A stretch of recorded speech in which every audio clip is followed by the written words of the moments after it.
y'all, I'm April McKinney, and today I'm going to show you probably one of the easiest recipes I've ever made on this channel. And what it is just homemade hot chocolate.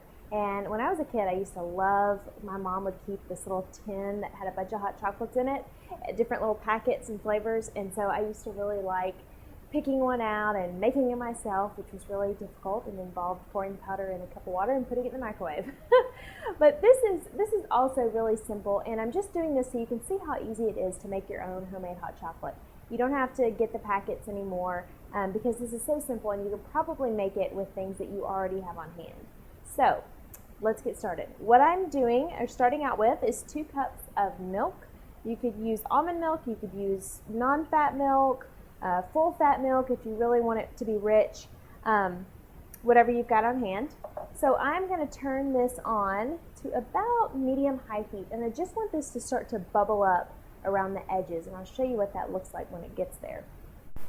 Okay, you can see how these little bubbles are starting to form and the milk is getting foamy. So I'm going to go ahead and turn the heat down to low. Alright, so now that my milk is warm, I'm going to go ahead and add in my cocoa powder. And I'm using unsweetened cocoa powder. This is going to make it really chocolatey without adding actually more sugar. So, get this in here. And we heated up the chocolate so that this cocoa powder could actually dissolve, and all the other ingredients can really just dissolve into the milk.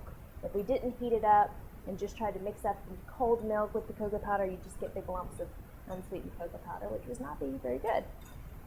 Get this stirred up. Like I said, I've got my heat back down to low. Alright, now we've got that nice brown color. It's starting to smell like hot chocolate. Just reminds me of being a kid. Love it. Okay, now for some other ingredients that you might not think to put in hot chocolate. This is some just vanilla. I'm using half a teaspoon of vanilla. I'm going to go in there, and this is just another way to add some extra flavor to the hot chocolate without adding more sugar. Okay? And now we got to add our chocolate chips, because this is what's going to make it really that velvety chocolate texture, and it's also going to add the sweetness that's going to be in the hot chocolate. So I'm using semi-sweet chocolate chips right in there, 1/3 of a cup, and that is what our sweetener is going to be. It's our sweetener, and it's going to make it velvety and even more chocolatey, which is exactly what we want.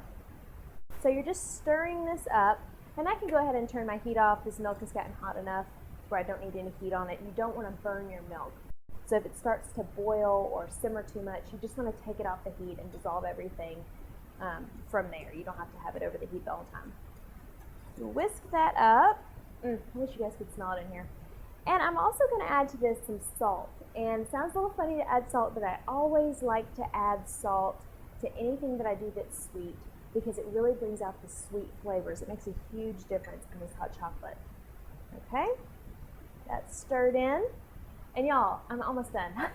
This is the easiest thing. It takes no time at all. You really don't have to buy those hot chocolate packets. I love knowing what I've got in my hot chocolate. I know what's in here. Very simple ingredients. I can control the amount of sugar. I can control the amount of fat. It tastes rich.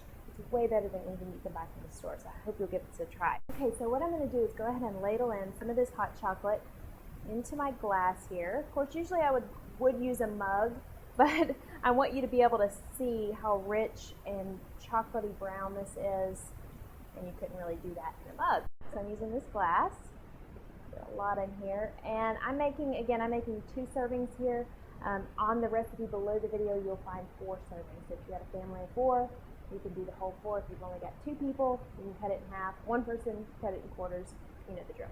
Okay, that is how delicious this stuff looks. And now for a couple final touches, I'm going to add some cinnamon to this.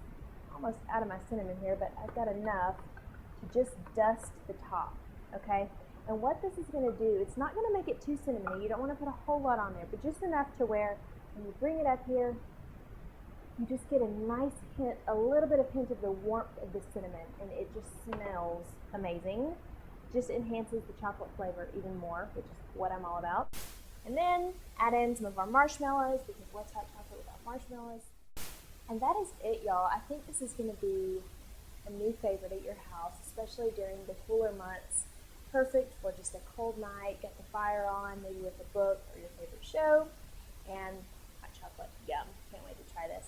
So you guys, if you like this recipe and you want to see more great, delicious, and easy recipes, subscribe to my YouTube channel. And also, go check out my website at aprilmckinney.com. I've got a whole bunch of recipes there, and you can just have recipes for any time of the year.